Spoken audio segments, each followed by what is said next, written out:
Saudações a todas e a todos. Este é o canal Ponto de Partida das Ideias. O tema do vídeo de hoje é o que é conservadorismo. O convidado é o Marcelo Barbosa. O Marcelo é advogado, doutor em literatura comparada pela UERJ, que é a Universidade do Estado do Rio de Janeiro, diretor de pesquisa e projetos do IBEP, o Instituto Brasileiro de Estudos Políticos, e apresentador do nosso canal aqui do YouTube. O seu livro mais recente é Um Porto Seguro para as Elites, Van Hayen e as Origens do Conservadorismo Brasileiro, lançado pela editora Odaiá. É esse aqui que eu recomendo particularmente, estou lendo. Na descrição, nós estamos fornecendo o e-mail do Marcelo para quem quiser adquirir a obra. E agora, indo direto ao ponto, meu caro Marcelo, o que é conservadorismo? Obrigado, Cadu, pela participação aqui no canal. Saudações a todas e todos. Eu queria mandar um abraço aí para o Davi, que opera o nosso estúdio, e para toda a companheirada do Núcleo Celso Furtado, pela parceria. Bem, quando se trata de conservadorismo, muitos são os conservadorismos e muitas as possibilidades de aproximação conceitual. Vários autores têm se debruçado sobre o tema. Minha preferência recai sobre aqueles autores que enxergam o conservadorismo como um campo ideológico, campo bastante plural, aliás, iniciado inicialmente por elites agrárias e europeias, ali por fins do século XVIII.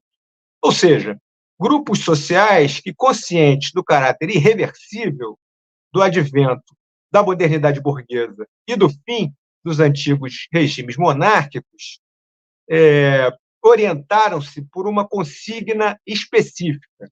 Qual consigna seria essa? A da mudança dentro da continuidade. Ou, como diria o príncipe de Salina, personagem de Tommaso de Lampedusa, em seu imortal romance O Leopardo, abre aspas, é preciso que tudo mude para que permaneça como está, fecha aspas. E para quê? E isso para quê? Melhor dizendo, para preservar privilégios e esvaziar o potencial de ruptura dos processos de revolução social que estavam ocorrendo naquele momento histórico. As ideias fundadoras desse conservadorismo podem ser buscadas em variadas fontes, mas principalmente na leitura de um político e pensador irlandês chamado Edmund Burke.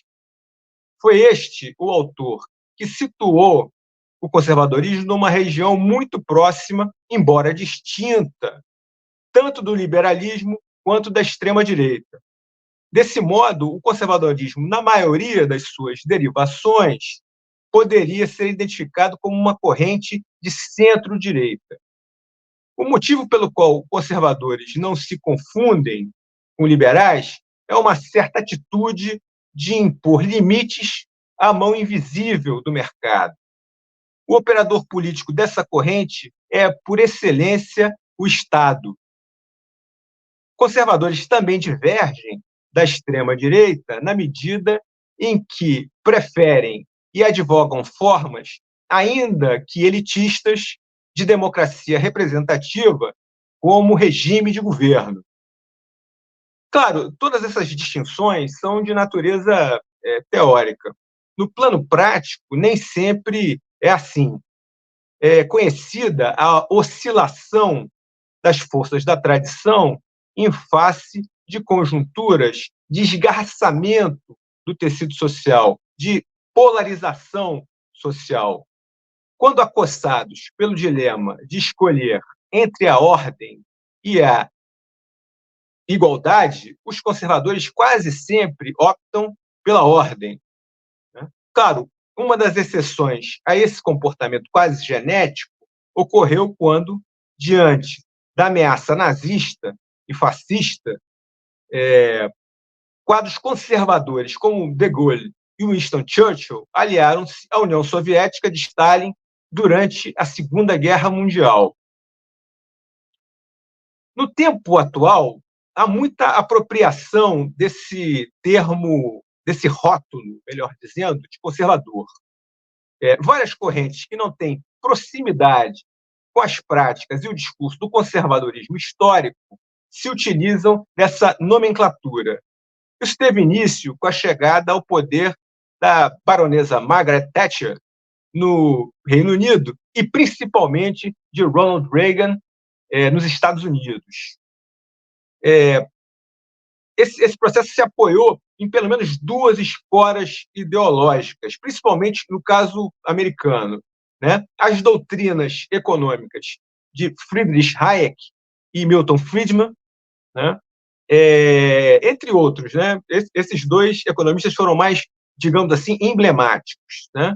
E, de outro lado, a teologia da prosperidade dos pastores neopentecostais. Esse amálgama que é visto como conservador pelo senso comum e pela mídia hoje em dia, mas não é. É, na realidade, uma tendência mais neoliberal do que conservadora. No Brasil, as forças conservadoras têm sido hegemônicas por quase todo o período inaugurado a partir da autonomia política de 1822. O método de composição dos conflitos dessas elites, muito bem retratado no livro clássico de Paulo Mercadante, A Consciência Conservadora no Brasil, nunca excluiu o uso da força. Inclusive, a brutalidade comandou o sufocamento de todas as rebeliões contra a centralização monárquica durante o século XIX. Né? Foi o caso da repressão contra as revoluções da cabanagem, da farroupilha, da praieira, entre outras. Porém, o objetivo dessas elites sempre foi o de promover a conciliação, a cooptação dos adversários, desidratando o programa opositor. Da utilização desse método, no século XX, derivaram situações que a gente podia definir como, em alguns momentos, avanços, como a Revolução de 1930, que criou o Brasil moderno, industrializando e urbanizando o país. Obra de dissidências conservadoras, tendo à frente um ator político egresso do mundo agrário, que era Getúlio Vargas. Mas esse método também deu origem ao golpe empresarial militar de 1964, uma ação de forças da tradição visando implantar um projeto de modernização autoritária do país pela via do desenvolvimento do setor público da economia. Uma atitude muito diferente do restante de nossos vizinhos aqui da América Latina, América do Sul, particularmente, né? Argentina, Uruguai e Chile, adeptos de outro tipo de orientação econômica durante os anos 70 e 80. Se vocês me perguntassem sobre o atual estágio da influência da ideologia conservadora junto à sociedade brasileira, eu diria que a influência é declinante. Haja visto que há mais de 30 anos não existe presidente ligado às oligarquias tradicionais. Os últimos foram José Sarney e Fernando Collor de Mello. Eu creio que as dificuldades dos conservadores emergem de três direções.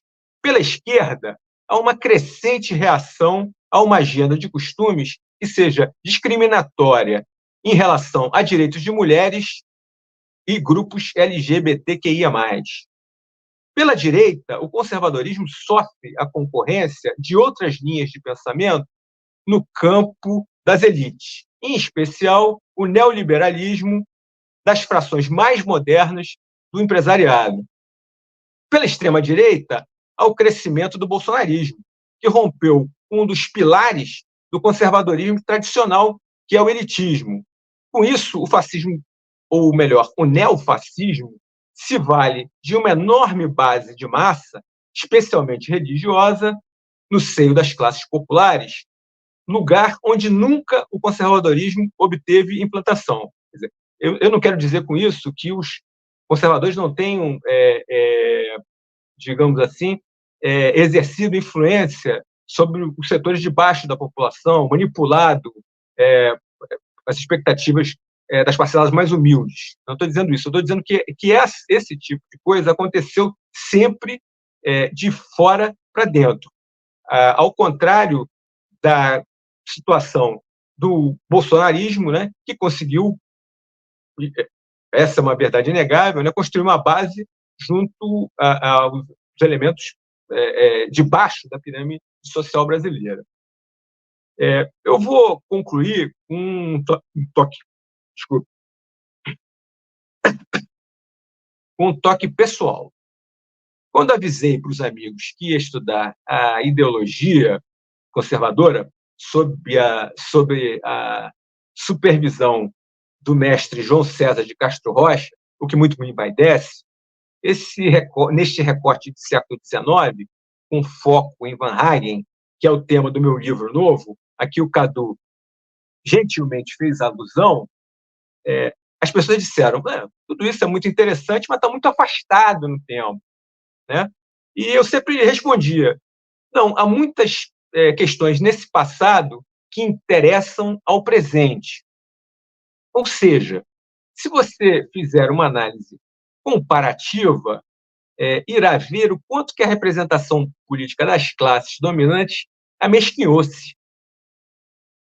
Se antes havia um projeto nacional, ainda que autoritário, a partir da globalização, o setor mais influente das elites perdeu qualquer veleidade de autonomia. E hoje está completamente prostrada, entregue à agenda do mercado financeiro internacional, que condena o Brasil, que já fabricou computadores e plataformas de exploração de petróleo, a colher soja e exportar minério de ferro.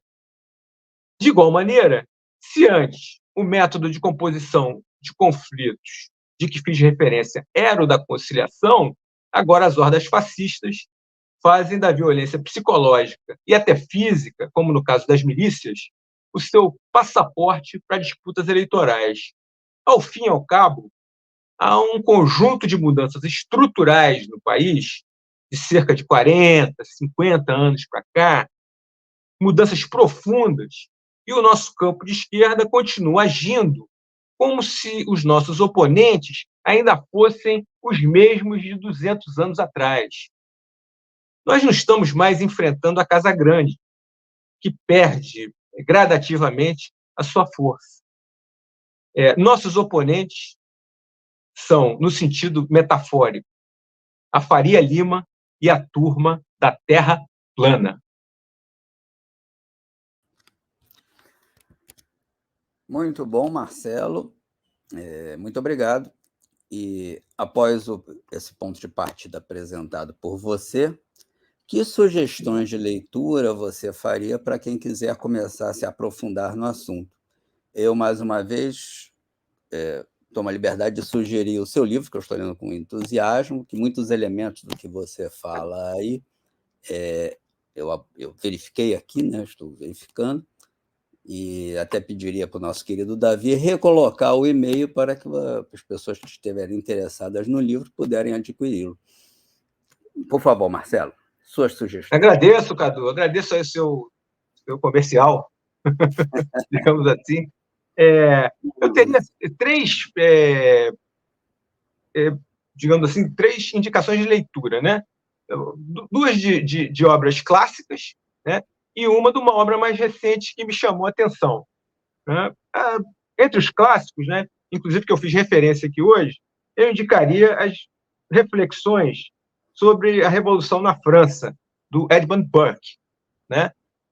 São várias as edições, inclusive uma edição mais recente, né, que é muito completa, tem notas de pé de página, tem índice de onomástico, e que foi publicada pela Top Books. Né? O outro livro que eu recomendaria, outro clássico, no caso um clássico brasileiro, é A Consciência Conservadora no Brasil, do Paulo Mercadante, que também tem várias edições, né? A minha, por exemplo, é uma edição da Civilização Brasileira, mas eu sei que existe uma edição mais recente, que parece que também é uma edição comentada pela Top Books. E, digamos assim, refletindo sobre conservadorismo, até por uma ótica até um pouco distinta da minha, mas trazendo muita informação atual, eu indicaria o Novo Conservadorismo Brasileiro, da professora Marina Basso Lacerda, editado pela editora Zouki. Bom, mais uma vez, obrigado, Marcelo, pela participação. A gente vai ficando por aqui.